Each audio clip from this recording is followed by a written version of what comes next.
Et le féticheur lui demandera qu'est-ce que tu veux faire à ton amie. Et elle dira je veux qu'elle perde son travail.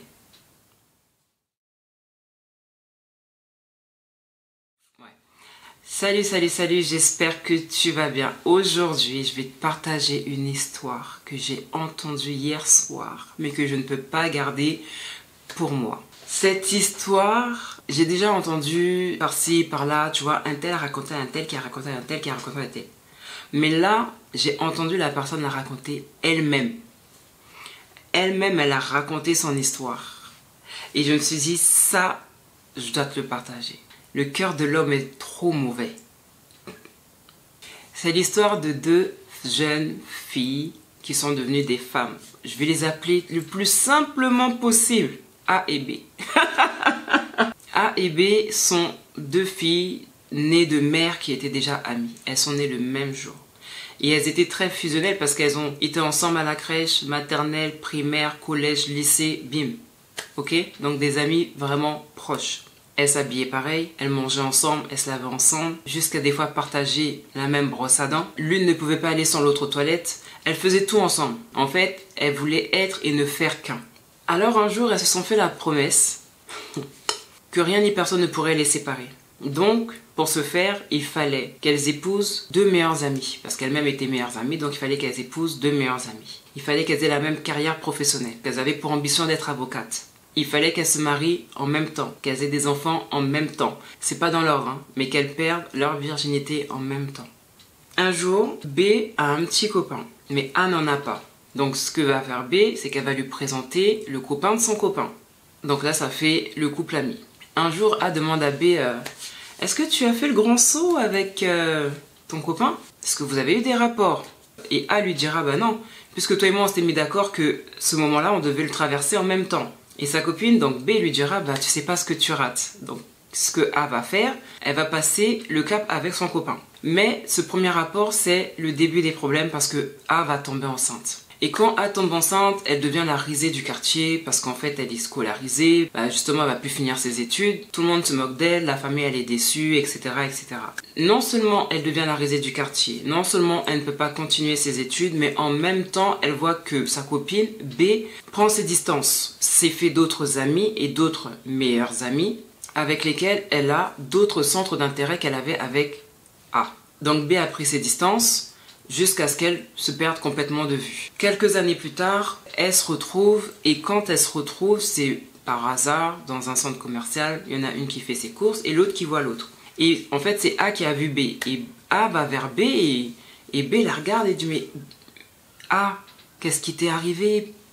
Pourquoi t'es comme ça? Parce qu'en fait, la situation de A était bien moins glorieuse que celle de B.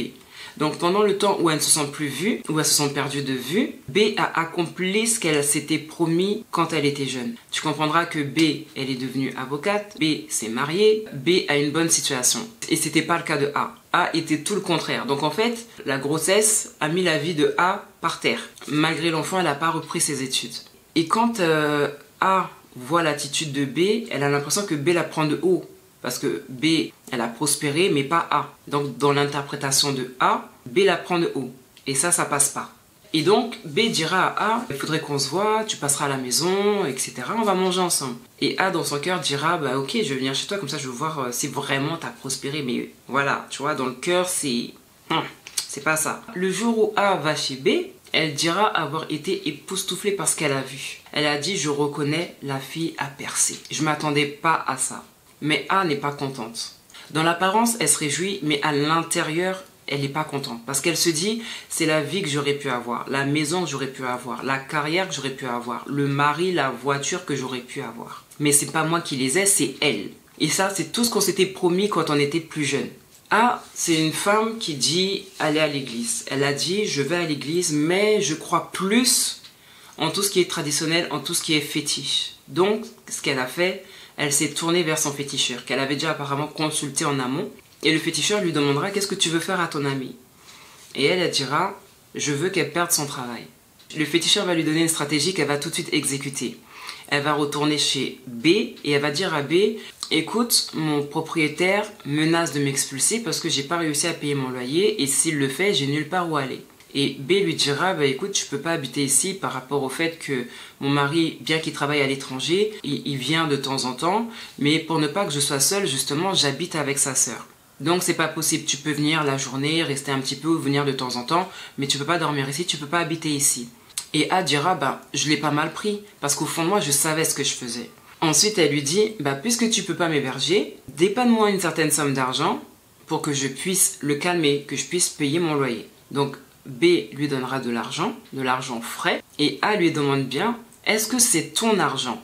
B répond, oui c'est mon argent, c'est le mien, il n'appartient à personne d'autre et c'est le mien. Ok, A prend cet argent et va chez le féticheur. Et le féticheur lui dira, écris le nom de ton ami sur l'argent. Elle écrit le nom de son ami sur l'argent. Le féticheur récupère l'argent, brûle l'argent et A récupère les cendres de l'argent. Et avec ces cendres, elle va se rendre chez B et autour de la maison de B, elle va répandre les cendres de l'argent et ça va libérer les mauvais esprits, ça va libérer le mauvais aura. Résultat, B perd son travail d'avocate, mais elle ne cesse pas à battre, elle rebondit, elle ouvre un business. D'accord? Elle ouvre un business et ça ne plaît pas à A. Donc ce que A va faire, elle va à nouveau faire appel au féticheur. Et elle va lui dire, je veux qu'elle perde son business. Résultat, elle perd son business. Et A dira, ouais, je supportais pas quand elle me disait, non, là je suis occupée, je suis au travail, j'ai des affaires à gérer, si tu veux me voir, passe au magasin, mon commerce ci, mon commerce là. Voilà, elle n'appréciait pas le fait que B ait pu rebondir après avoir perdu son travail d'avocate. A s'est arrangé avec son féticheur pour faire en sorte que B ne découvre jamais, ne soupçonne jamais que A est à l'origine de tous les maux de sa vie. Donc, quand A va chez B et que B s'absente notamment pour aller aux toilettes, A prend les affaires de B, prend ce dont elle a besoin, que ce soit un vêtement, que ce soit un peigne, que ce soit sa lingerie, que ce soit ses cheveux, peu importe. Elle prend des affaires à B et elle les emmène chez le féticheur. Le féticheur va faire des incantations dessus. Et après, elle les ramène dans la maison de B. A dira que tant que le mari de B était à l'étranger, elle avait accès à B facilement. Mais quand le mari était de retour de ses missions, B n'était plus disponible pour elle. Ah non, mon mari, il est là. Ah non, je peux pas parce que mon mari. Ah, mon mari, ah, mon mari. Et ça ne plaisait pas à A. Et A, il voit une occasion de faire quelque chose dans la vie de B. Elle va voir son féticheur. Et elle lui dit, écoute, j'ai été invitée chez mon ami avec son mari. Et le féticheur lui dira, je te donne deux options. Soit tu lui prends son mari, ou soit elle perd son mari. Et elle va opter pour le fait qu'elle perde son mari, du fait que celui-ci va la quitter. Et le féticheur lui dira, sache que si elle enfante, son mari ne la quittera pas. Donc elle a décidé de lui fermer les entrailles. Le féticheur lui donne une stratégie qu'elle va exécuter tout de suite. Elle va acheter des champignons qu'elle n'achètera pas au marché, qu'elle a acheté ailleurs. Et elle les a serrés, elle les a attachés de manière très serrée les uns avec les autres. Et elle en a fait une soupe ou une sauce qu'elle a ramenée à B. Et elle a dit à B, tu devrais apprécier cette sauce-là. Et B l'a consommée. Résultat, B est devenue stérile. Peu de temps après, voyant qu'elle n'enfantait pas, son mari lui a envoyé les papiers du divorce. Donc B continue à se confier à A sans savoir que A est à l'origine de ce qui lui arrive et que A est en train de s'informer et de voir l'évolution de tout ce qu'elle a mis en place. Pendant que B est en train de raconter sa vie, de se confier, même A dira que B parlait beaucoup. Et donc elle savait tout de la vie de B. Le monde de B étant par terre, plus de mari, plus de travail, pas d'enfants, B va faire une chose qui va être encore plus pour la descente aux enfers de B, c'est qu'elle va proposer de l'alcool à B. Et c'est la descente aux enfers pour B, en plus de ce qu'elle vivait déjà, parce qu'elle va devenir alcoolique. Et non seulement elle deviendra alcoolique, mais en même temps, elle va commencer à perdre la tête, à devenir presque folle. Et tout ça, c'est son ami ou sa soi-disant amie qui en est à l'origine. Alors, le résultat, c'est quoi? B a perdu son travail, son business, son mariage. Elle est stérile et elle est alcoolique, devenant presque folle. Tout ça sur la base de la jalousie d'une soi-disant amie. Pourquoi A a fait ça? A dira que B était à l'origine, ou du moins est à l'origine, du malheur de la vie de A. Ça veut dire que elle a dit, si elle ne m'avait pas présenté ce gars-là, je ne serais pas tombée enceinte, je n'aurais pas arrêté mes études et j'aurais atteint mes objectifs dans la vie. Et elle reproche à B de l'avoir abandonnée quand elle était enceinte, de s'être fait d'autres amis, d'avoir trouvé d'autres centres d'intérêt lorsque A était enceinte. Elle estime que tout ce qu'elle a fait à B, B le méritait. Et elle dit qu'elle attend de B des excuses pour tout le mal qu'elle a enduré. Parce que pour elle, le fait qu'elle soit tombée enceinte, c'est la faute de B. B ne lui a pas dit qu'il fallait qu'elle se protège avec ce garçon. Donc, elle est tombée enceinte. C'est la faute de B. A a dit aussi que voilà, elle avait sa situation avec son mari, elle avait son mari, elle avait son foyer, elle avait sa situation. Quand elle a vu ma condition, elle ne s'est même pas dit « Attends, je vais voir avec un des amis de mon mari s'il n'y en a pas un qu'on peut te présenter. Comme ça, toi aussi, tu seras marié avec un homme riche et ta situation, elle va se relever. » Elle a dit « Elle aurait pu le faire, vu ma condition. Elle a vu dans quelle situation j'étais. Elle n'a pas levé le petit doigt. Elle ne m'a présenté personne pour que ma situation, ma vie, elle change. » Donc, elle reproche à B de ne pas lui avoir présenté un des amis de son mari, un ami riche de son mari, pour qu'elle puisse avoir une autre vie. Elle a dit, tant que B ne s'excuse pas, je vais la laisser dans sa condition. Parce que j'ai la possibilité de libérer son ventre, de lui rendre sa fécondité. Mais tant qu'elle ne viendra pas me demander pardon pour ce qu'elle m'a fait, je vais la laisser dans sa condition là. Je lui rendrai sa fécondité, mais je ne lui rendrai pas son business ni son travail. Pourquoi? Parce que moi, j'en ai pas. Pourquoi est-ce qu'elle, elle en aurait un? C'est parce qu'on s'était dit. A ne voit pas le mal dans ce qu'elle est en train de faire. Elle a dit, je ne vois pas le mal dans ce que j'ai fait. Elle le méritait, c'est de sa faute. On s'était fait une promesse quand on était jeune, elle n'a pas tenu sa promesse. Moi, j'ai tenu ma promesse, mais elle n'a pas tenu sa promesse. Et je ne voulais pas lui faire du mal, je voulais juste la faire redescendre à mon niveau. Et elle a dit qu'elle ne lui fera rien de pire, parce qu'elle estime en avoir assez fait. Et qu'elle craint que B se suicide parce que sa vie est devenue misérable. Elle a dit, elle est devenue tellement misérable. Elle dit que oui, elle a eu de la peine, elle a été blessée et qu'elle était jalouse.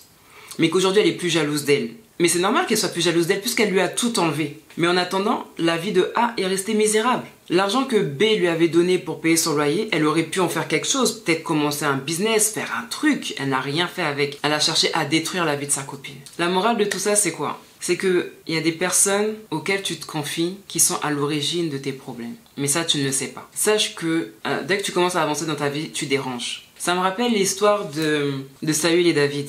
Les femmes, elles étaient en train de chanter « Saül a tué ses 1000 et David ses 10 000 ». Et Saül, il a mal pris le fait qu'on attribue 10 000 à David et 1000 à lui. Et dès cet instant, il a commencé à voir David d'un mauvais œil. Le problème, c'est que les histoires de jalousie, non seulement c'est compliqué, hein, mais ça va trop loin. Quand les gens sont aveuglés par leur jalousie, par la méchanceté de leur cœur, là, ça n'a pas été jusqu'à la mort. Mais il y a des gens qui meurent. Mais elle fait vivre sa copine dans la misère. Parce qu'elle habitait une villa et qu'elle habitait, je sais pas moi, un appartement ou une case, peu importe. Elle n'a pas accepté la réussite de sa copine. Et le pire, c'est que pour elle, sa copine devait la prendre en charge pour la ramener. Peut-être pas à son niveau, mais au moins, tu vois, qu'elle soit pas trop loin d'elle. Et ces histoires de faire des vœux et des promesses, là.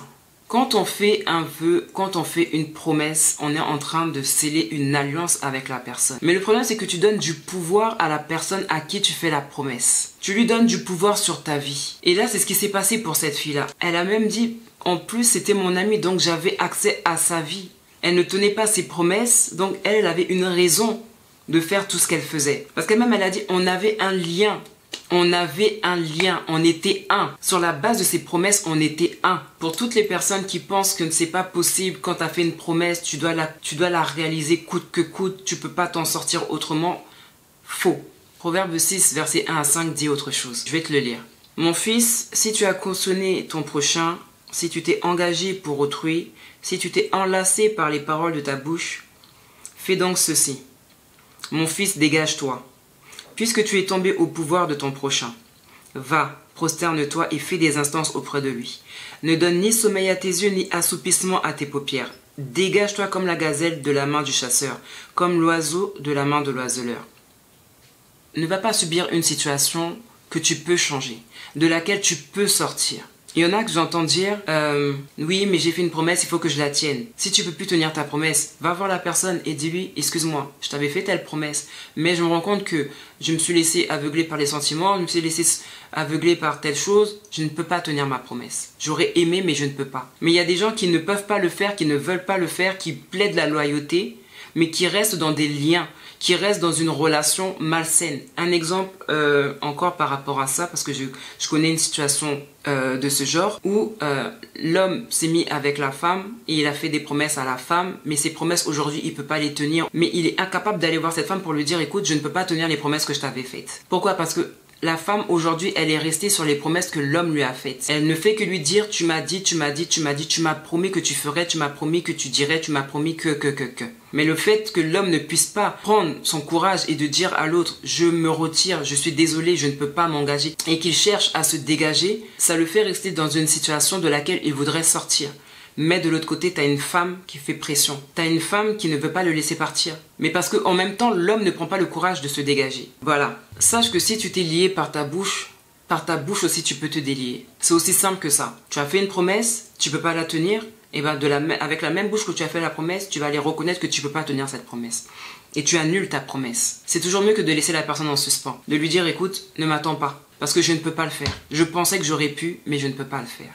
Parce que si tu ne fais pas ça, tu seras continuellement à la merci de la partie adverse. Que la personne, elle valide ou qu'elle ne valide pas le fait que tu ne puisses pas tenir ta promesse, c'est pas ton problème. Toi, fais ce que tu as à faire. Dégage-toi. Reconnais que tu ne pourras pas tenir cette promesse. Et c'est ce qui sera retenu même devant témoin.